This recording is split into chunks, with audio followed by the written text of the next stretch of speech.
बिलासपुर के तालापार में सैकड़ों लोग सालों से जर्जर मकानों में रहने को मजबूर हैं।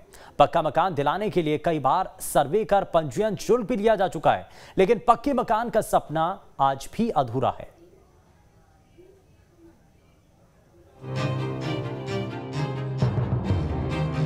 बनाएंगे बोल रहे, नहीं बना के दे रहे हैं। एक तो हवा तूफान में गिर गया है, अब गरीब इंसान जाएगा तो जाएगा कहाँ।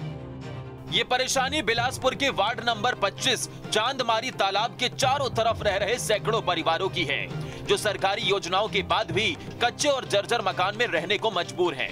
इन इलाकों में कई बार मकान ढहने से हादसे भी हुए हैं, लेकिन इनकी समस्या का समाधान नहीं हो रहा है। नगर निगम को यहाँ मोर जमीन मोर मकान योजना के तहत पीएम आवास बनाकर देना है, जिसके लिए कई मर्तबे सर्वे किए जा चुके हैं।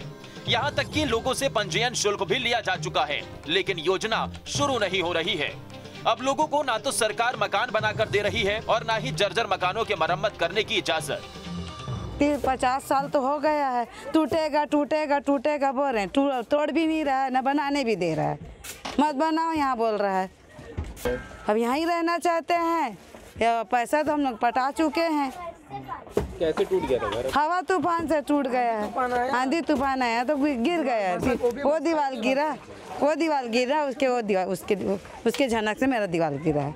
आवास देने के लिए कुछ बोले? हाँ, पैसा तो इसीलिए बोले, पैसा पड़ चुका है करके। नाम बता दो। खैरून बेगम। हम लोगों को गरीब इंसान रसीद कटा लिए हैं, ना घर देते हैं, बोलते हैं बनाएंगे तो बनान भी नहीं देते हैं। और देखो घर पूरा गिर गया, मलमा गिर गया, छोटे छोटे बाल बच्चे सब घर मेरा ऊपर वाला का कृपा से हम लोग को बाल बच्चे को नुकसान नहीं हुआ, ना हमको होया।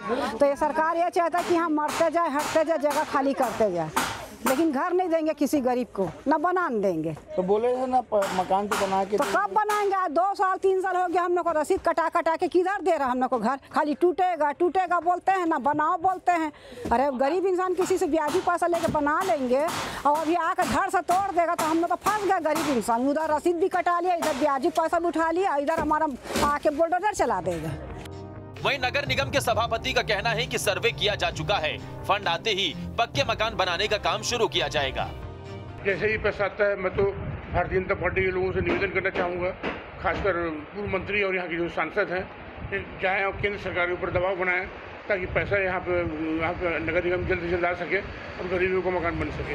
आंकड़ों के मुताबिक प्रधानमंत्री आवास योजना के तहत जिले में वित्तीय वर्ष 2017 से लेकर 2021 तक कुल 53,926 गरीब परिवारों के लिए सरकारी आवास का निर्माण कराया जाना था, लेकिन सरकारी फंड और बाकी वजहों से जिले में कुल 4,221 आवासों का ही निर्माण हो पाया है।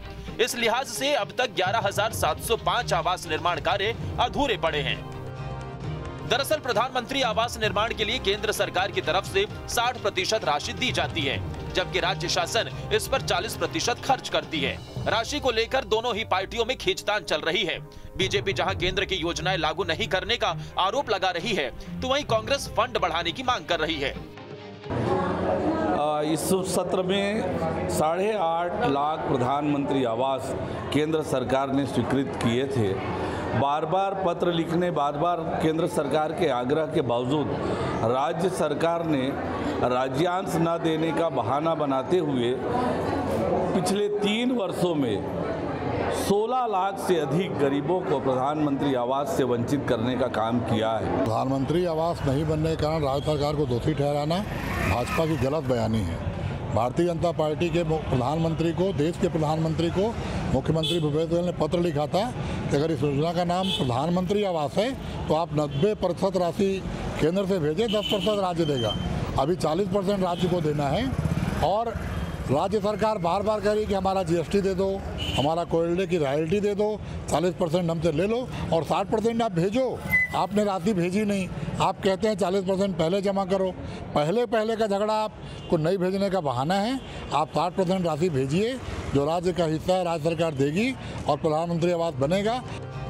केंद्र और राज्य सरकार के बीच हिस्सेदारी को लेकर घमासान चल रहा है, जिसका खामियाजा गरीब जनता को भुगतना पड़ रहा है।